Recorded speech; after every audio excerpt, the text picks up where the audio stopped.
The room was quiet, almost too quiet. A man sat at a worn-out wooden desk, the kind that seemed to belong more in a small-town school than in the life of someone who would one day lead one of the most powerful companies on earth. His hands rested on the edge of the desk, fingers tapping lightly, a rhythm born not out of music, but out of restlessness. The clock on the wall ticked, each sound reminding him of time slipping away. That man was Tim Cook. Years before his name carried any weight, years before the polished conferences and carefully measured speeches. In that moment, he was just another young man staring into the uncertain abyss of his own future. He had grown up in a small town in Alabama, the kind of place where ambition was often treated as arrogance, and dreams bigger than the factory floor were seen as delusions. His father worked in a shipyard, his mother at a pharmacy. They believed in honest work, steady paychecks, and quiet lives, and Tim respected that. He loved them. But in the silence of his room, he felt the weight of something gnawing inside him, something restless, unshakable, and almost dangerous. It was the thought that perhaps he was meant to escape, to defy the narrow destiny that small towns often pressed onto their children. At night, when others slept, Tim would lie awake, staring at the ceiling fan spinning shadows across the room, wondering if he would ever break free, wondering if he had the courage to walk away from everything safe. He wasn't brilliant in the flamboyant way that some were. He wasn't the loudest in the room, or the one who drew attention. But he carried something far quieter, far darker. An obsession. An obsession with doing things not just better, but perfectly. An obsession with control in a world that seemed to thrive on chaos. His first risk wasn't dramatic in the eyes of others. It wasn't a resignation letter written in anger or a gamble of life savings on some outrageous dream. No, it was quieter than that. It was the decision to leave Alabama, to chase education, to step into rooms where no one knew his name, where no one would hold the door open for him just because of family reputation. To others, it seemed logical. To him, it felt like betrayal of simplicity, betrayal of the expectations that he would live a life as predictable as the sunrise over his small hometown. The first train he boarded out of that place was filled not with excitement, but with silence, with fear, with the bitter taste of leaving something behind without any certainty of what waited ahead. Tim Cook entered the corporate world not like a conqueror, but like a shadow. He worked at IBM, then at Compaq. Offices where fluorescent lights buzzed like a swarm of angry insects, and the air smelled faintly of coffee left too long on the burner. He was quiet, observant, but relentless. He worked harder than others, stayed later than others, demanded more precision than others. And still, he was unseen. His ideas were efficient, his strategies sharp, but in those vast, impersonal halls, he was just another cog in the machine. Nights alone in sterile apartments, weekends swallowed by reports and numbers, he began to wonder if ambition was a curse rather than a gift. He began to ask himself, would his life be nothing more than perfect spreadsheets and unnoticed loyalty?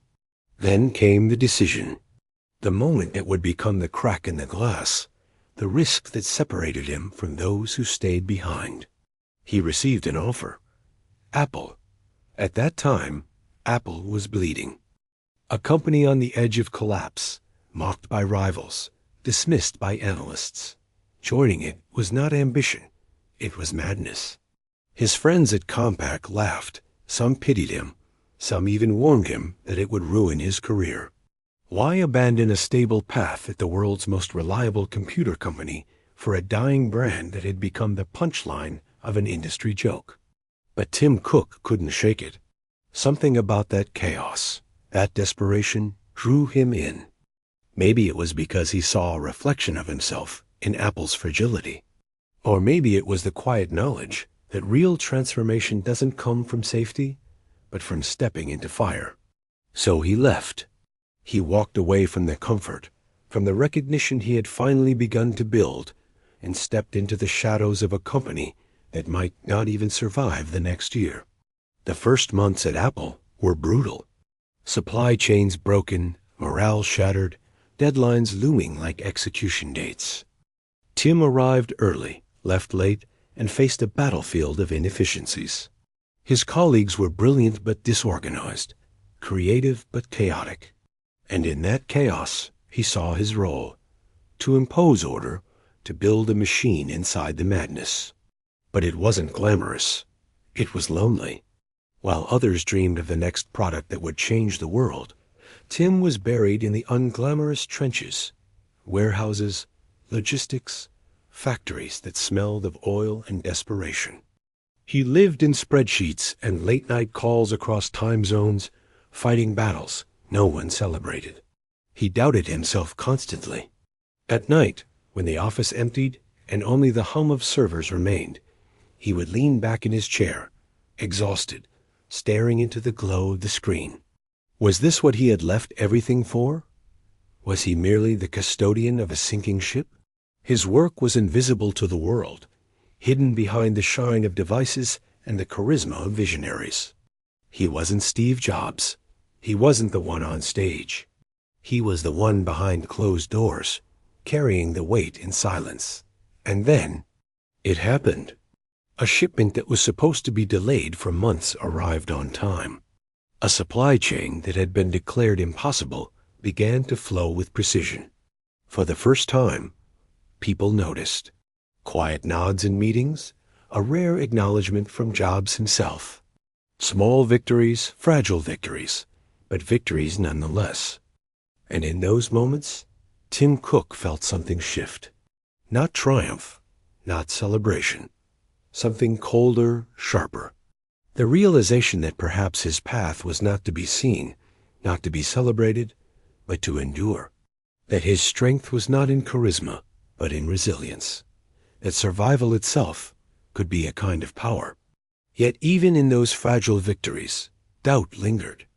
Every success felt temporary, every solution only one mistake away from collapse. He lived in the tension between progress and ruin, between recognition and anonymity.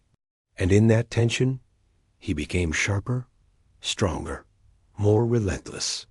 He began to understand that the first step toward greatness is not glory, it is sacrifice. And he was prepared to sacrifice everything. Tim Cook learned to live in the shadows. He became the architect of silence inside Apple, the one who made the impossible look routine, the one who made chaos vanish before it ever reached the stage lights. But with each solved crisis came a deeper burden. The company was alive again, but survival was fragile, and fragility was a ghost that followed him everywhere. He watched Steve Jobs step onto stages, mesmerizing crowds, bending reality with words alone. Cook admired him, but he also felt the weight of the contrast. Jobs was the fire, the visionary, the force of chaos that lit the path forward. Cook was the opposite, the steel framework that held the fire in place so it wouldn't consume everything. He didn't resent the difference. He accepted it. But deep inside, he wondered if the world would ever understand what it cost him to hold that silence, what it cost to keep the fire burning without being consumed himself. Nights blurred into mornings. Endless flights to factories in distant countries. Hotels where the only sound was the hum of air conditioners and the faint ringing in his ears after long calls. He ate alone. He thought alone. And in those empty hours, the question returned again and again. Was it worth it? To give everything and remain invisible? To be the one behind the curtain, unseen, unheard, uncelebrated? His first true victory wasn't measured in applause or headlines. It was the quiet moment when Apple products began shipping on time, globally, seamlessly. No one outside the company noticed. But inside, whispers spread. Tim Cook could do the impossible. His systems worked. His order had tamed the chaos, and Steve Jobs noticed. A nod, a word of trust, a rare acknowledgement, these were the currencies Cook lived on. He didn't need the spotlight. He only needed to know that his work mattered, that in the storm he was the anchor. But life has a way of forcing shadows into the light. The unthinkable happened. Jobs grew weaker. The man who seemed untouchable, unstoppable, began to fade. And as he faded, a silence settled over Apple, darker than anything Tim had felt before.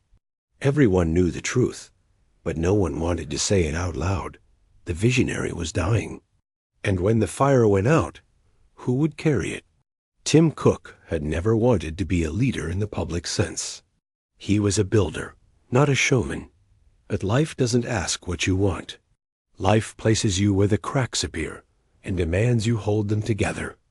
Steve Jobs called him in, entrusted him with decisions most would crumble under, decisions that shaped not just products, but the fate of the company itself. Cook accepted, quietly, without celebration, without even the satisfaction of certainty. He accepted because someone had to. The day Jobs died, Tim Cook sat alone in his office. The world outside mourned the genius, the rebel, the icon. And Tim felt something colder, responsibility. He had inherited not just a company, but an expectation, a myth carved into reality by someone whose shoes could never be filled. He didn't cry. He didn't celebrate. He simply sat in silence, staring at the floor, understanding that his life had split in two. Before Jobs, after Jobs, stepping into the role of CEO was not triumph, it was burden. The headlines questioned him. Analysts doubted him. Fans of Apple whispered that the magic had died with Jobs. Cook felt those doubts press into him like blades. He wasn't Steve. He wasn't a visionary. He wasn't a showman. He was methodical, precise, unflinching. And in those early days, he wondered if that would be enough, if the world would devour him before he had the chance to prove himself. But he remembered his roots, the shipyard, the pharmacy, the quiet town that had told him to accept smallness. He remembered walking away from safety at Compaq, stepping into Apple when it was burning. He remembered the nights of loneliness, the endless spreadsheets, the fragile victories no one saw. He remembered that his life had always been defined, not by glory, but by endurance. And he knew that endurance would carry him now. So he led, not with charisma, not with spectacle, but with discipline. He rebuilt Apple's foundations, turning it into the most efficient machine the tech world had ever seen. Under his watch, profits soared. Products shipped flawlessly. The company grew beyond what anyone imagined. And still, the whispers lingered. He isn't Jobs. He never will be. But Tim Cook had stopped needing to be anyone else long ago. He didn't seek to be a prophet. He sought to be the guardian of something larger than himself. And in that role, he discovered his own kind of power. Quiet, relentless, inevitable. Yet the victory remained bittersweet. In interviews, in boardrooms, on stages, he was steady, calm, professional. But behind the mask, he carried scars no one would ever see. The loneliness of leadership. The knowledge that every decision carried the weight of millions of lives, billions of dollars, and a legacy carved by another man's brilliance. He carried the silence of every doubt, every sleepless night, every whispered question about whether he belonged. And still, he endured. Tim Cook's story is not one of meteoric rise or dramatic triumph. It is darker, quieter, more human. It is the story of a man who chose sacrifice over safety, endurance over glory, resilience over recognition. A man who stepped into fire not to be seen, but to keep the flame alive. And if you strip away the headlines, the numbers, the polished keynotes, what remains is this: a man alone in a room, staring into the quiet, wondering if the first step he took away from that small Alabama town was worth the cost. He never stopped asking. He never stopped doubting. But perhaps that is the secret.